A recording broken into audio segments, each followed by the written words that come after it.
Good afternoon, everyone. In the last class, we have seen what is meant by a class, how to define a class, and inside the class there will be data and also there will be methods.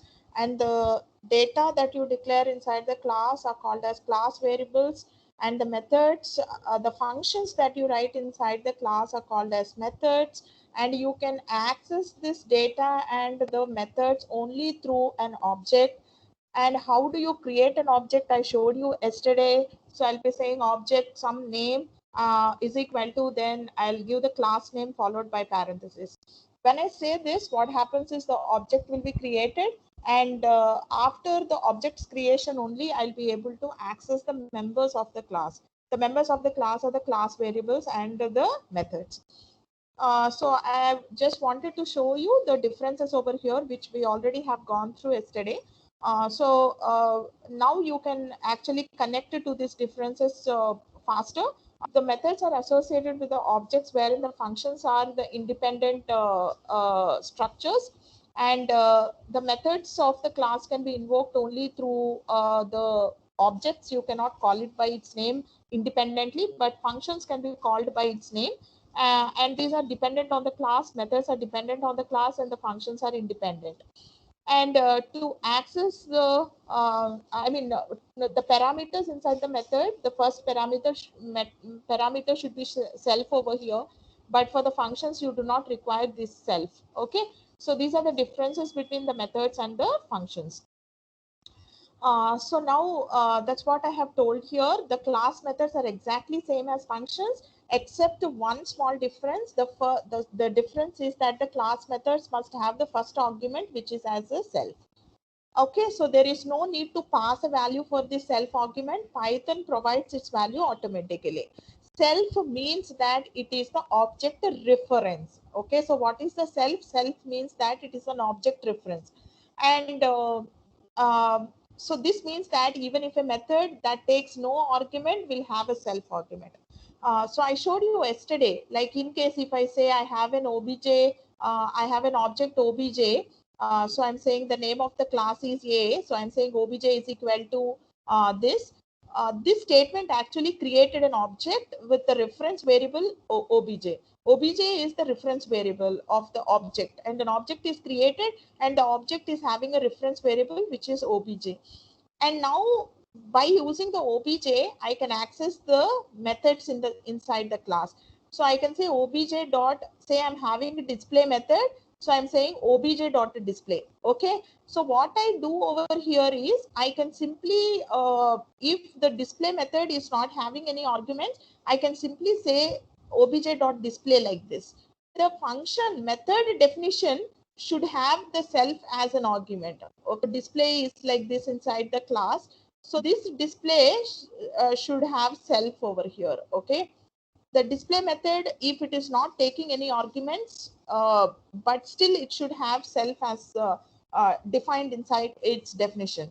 So that's what I have explained you yesterday. So I'm just giving you those points to for you to recall. So an example, okay, so wherein I have a class A with a variable 20. Now tell me what is a class variable. This where here is the class variable. Okay, Class so variable. this is the class variable. Yes, absolutely. So this where over here is the class variable, and this is a method. Okay, so the method name is display. And as you can see, I have put self over here. This is mandatory. Every programmer of Python should put this self. Okay, but you needn't pass the value of this self. Python automatically passes. And inside this display, I just have one method which says that in class method. Okay, so this class, the name of the class is A, and the class is having one class variable which is var, and it is having one method which is the display method. Okay, so this is the class. And now you have to create the object of the class. So to create the object of the class, I'm using this statement. So I'm saying obj is equal to A. And then what I'm trying to do is I'm trying to access the two members of the class. How I'm trying to access? I can access only through the object reference. So I should say obj.var. I showed you yesterday, if you remember. And Yes, then ma'am. yes, okay. So then I'm saying obj.display. wherein I'm accessing the function method of the class. I cannot simply say display. I cannot simply say var. Then it will give me an error. It will say that it will give me a name error saying that it don't know what is var and display. Okay, right. So a class method or function that begins with a double underscore are special functions with predefined meaning. Okay, you can also customize them. I'll tell you at the end of this unit. So herein I am talking about one very important method which is called as the init method. In lot of us understand init to be the class constructor. Remember this point very clearly. But init is used to initialize the object, but it is not used to create the object. Okay, used to initialize the instance variables. Also called as the class constructor, which will init means initialization. It is a short form of initialization, which is actually used to initialize the instance variables. So far, we have seen only the class variables. But now again we'll be seeing object variables. Okay, so variables that are pertaining to an object. Okay, so objects are nothing but instances of the class. So the variables that are related to the object are called as instance variables. So let us look into what is the purpose of the init method over here. So init is a special method. You needn't call it. It will be automatically called. Okay, so init method will automatically call when an object of a class is created. Okay, right. This method is useful to initialize the variables of the class method. If you just recall, look into the previous example that I have told you, is there init method inside that class? The program No, I ma'am. told you, there is no init method, right? Because init, I didn't write any init method. Why I didn't write init method is because I do not require the init method. Now, in case if I want to initialize certain object variables, I'll be using the init method. But in Amos, if you want to initialize the instance variables, you will explicitly write an init method. If even though you don't write an init method, your Python will internally call an init method by itself. Okay, so which will be a default one, which will do nothing. Okay, but it will be called. And now let us look into how to give the init method. You will understand it with an example. So how I give, I said it is a special method. So it will look like a method itself. So with a def keyword. And then since it is a special method, it will be having 2 underscores in the beginning and 2 underscores at the end, which is also called as dunder methods. These dunder methods are special methods with special meaning inside Python. Okay, so this init will be having 2 underscores before and 2 underscores back. It is not single underscores. It will be having 2 underscore prefix and 2 underscores as suffix. And inside this init, I'm having this self. This self is mandatory for anything that you are giving inside a class. Any method that you talk, special method or anything, it need to have a self. But there are some other methods which do not require self, wherein you will be understanding those methods consecutively when we proceed further into the concept. But as of now, just understand that any method that you take, you consider need to have the self as the first argument. And after the self only, there should be the list of arguments if it is taking any. Now here there are 2 types of init methods. One is parameterized init and the other is non-parameterized. If it is non-parameterized, at least it will be having self in it, only self in it. That's it. Okay, so it will not be having anything other than that. But if it is parameterized init, it will be having these ones. Okay, so other than self, it also will be having some other arguments if you want to pass it into init. And then followed by the body of the constructor. Method do not return anything. Okay, so init method, the purpose of init is to just initialize the objects. That's it. It do not return anything. I have a class A, and you can see that I just have the init method over here. Other than this, I do not have anything. So what will happen in this entire program? Did I make a call to init method? Like how I made a call No, to the ma'am. display method? No, ma'am. No, right?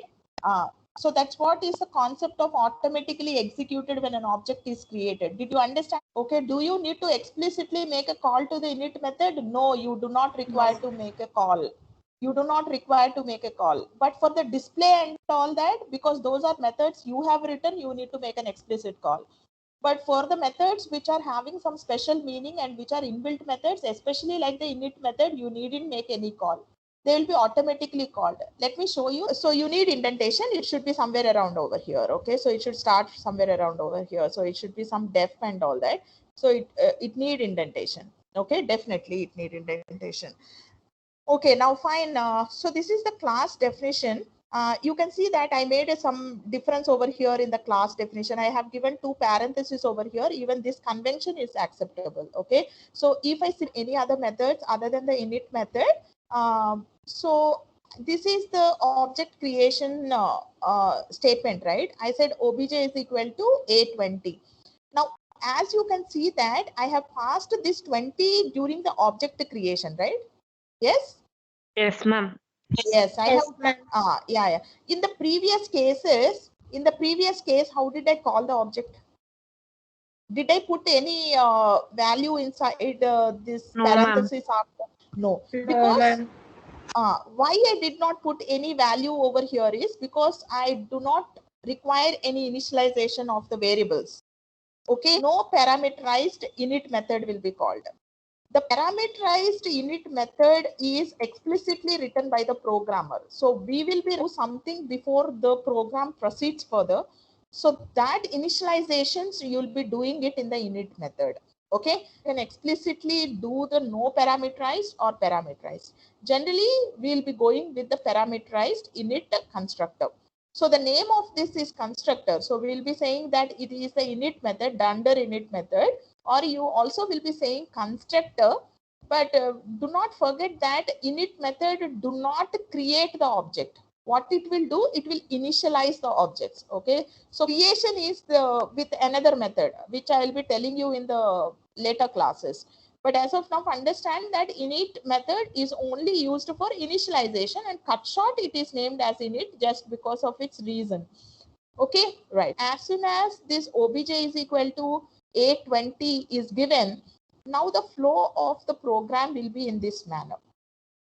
Created and the object reference over here, and what happens is the constructor is called. Okay, so the constructor is called. When you are saying a of 20 and not giving any init method, it will give you an error. You definitely have to give an init method, because it will make a call to the init method automatically even if you do not say init. So now the control will come over here, and self you needn't pass, because I already told you that self is nothing but this obj. Okay, so C will go into this V. Okay, and you needn't say obj over here because automatically it happens. Now this init method will be called. Inside the init method, I wrote a print statement constructor. So constructor will print on the screen. And in the next step, what I did is I want to create a instance variable. So here self dot v is nothing but the instance variable, which is the variable of obj. Okay, so which will be a variable of obj. So this v is not the class variable. This v is the variable of the object. Like I told you yesterday, the difference between the class variable and the object variable. Say I want to create a student class. How do I create a student class? Listen, student. And I want to put the data of the students inside this student class. I want to compute the CGPA, and I want to retrieve the student information. Many things pertaining to the student activities, I want to put it in the student class. So what I do here, I'll be thinking of what need to be the variables. So what can be the, because this student class is used to create instances, objects of many students, right? The objects will be student 1, student 2, student 3, student 4, student 5. How many ever students I want, I can create. And say, for example, student 1 is the roll number 566. Student 2 is the information of 567. Student 3 is the information of 568, and so on. So from one class, I am creating many objects over here. And what I'm doing is whatever I want to store about information about the students, I'll be putting in the class. Now I'll think of what can be the student variables and what can be the object variables. Student variables, I mean the class variables, can be the variables which are common to all the objects. Like for example, the name of the college. The name of the college and the branch. For example, if I'm just maintaining a monotonous information of only the CSC department, then obviously the name of the college and the department will be same across all the students, all the objects. So I can make this name of the college and the department as the class variables. Where do I write them? I write them straight below the class definition. I say class student colon, and below that I'll say name is equal to, or else college underscore name is equal to SVECW. And I say department is equal to CSE. So this is SWEC and this is CSE. These two variables now became the class level variables. Now I need the information about individual student. Like I want student number 1, 566. Roll number of the student, name of the student, address of the student, phone number of the student, marks obtained in various subjects. All these are the variables pertaining to the student only. Those kind of variables I will be declaring as the instance variables. Those are called as the instance variables. And for each and every instance I create, the values will differ. They all will have the same information, but the values will differ.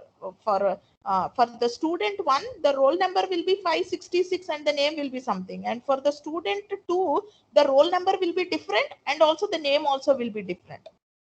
But the information that I'm putting is same across, the column names are same across all the students, but the values differ for all the students. So I hope everybody understood what is the difference between the class variables and the instance variables. Is this point clear to my class? Yes, ma'am. Yes, ma'am. Yes. Now here in this example, V is an instance variable or the class variable? What is V over here? Instance. Instance variable, ma'am. Instance variable. Say I am saying here name. Okay, so I am saying name is equal to, okay, so I just said SVECW. Okay. Name is what? Class variable, ma'am. Name is the class variable. Here V is the instance variable. Say I want to create another object. How do I create another object? So this is OBJ. OBJ. OBJ2 is equal to A of. OBJ2 is equal to A of 10.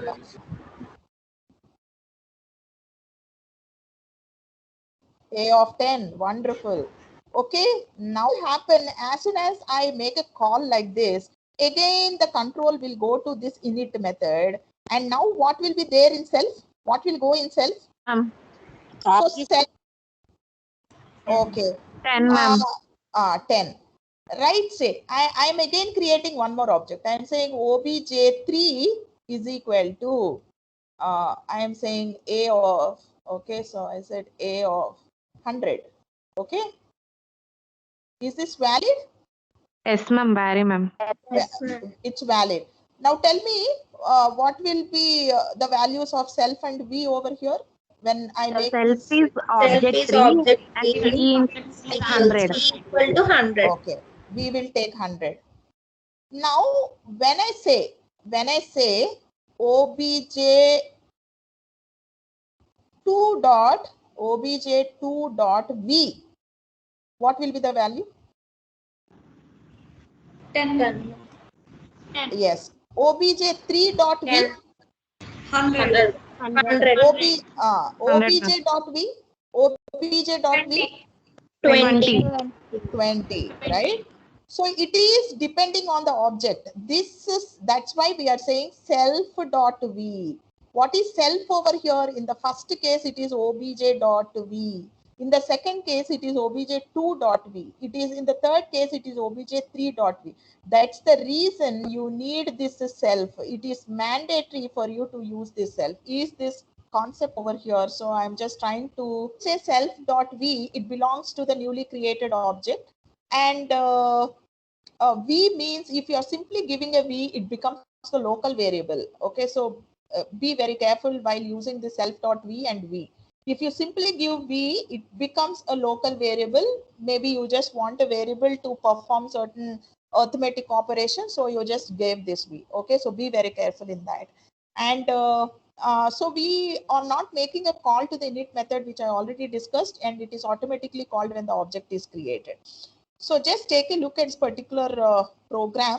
So what I did is I had a class definition. So I said self and v. Then I'm printing the value of this.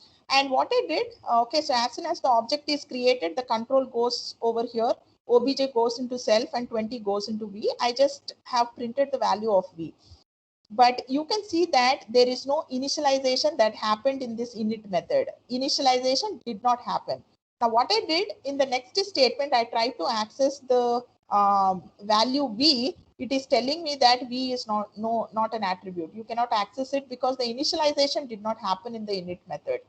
So it is very important that after you pass it into the init method, you initialize it. It is a mandatory thing that you do it. The purpose of the init method itself is initialization. And how can you forget doing the initialization? That's what Python is questioning you.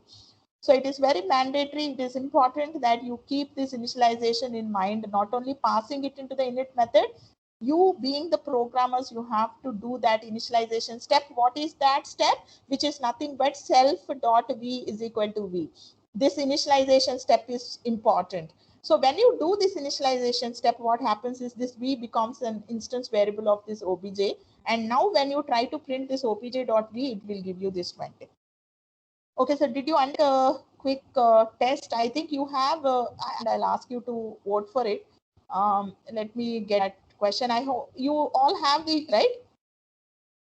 Yes, Okay, keep your Mentimeters ready. I'll post you the question. Can you see the question? Yes, ma'am. Yes, ma'am. Okay. I'll just show you this question for 1 minute. That's it. Just take a quick look of it. Ma'am, code. Ma'am, code. I'll tell you the code. Just look into the question first. I'll tell you the code. Okay, take the code 13860847.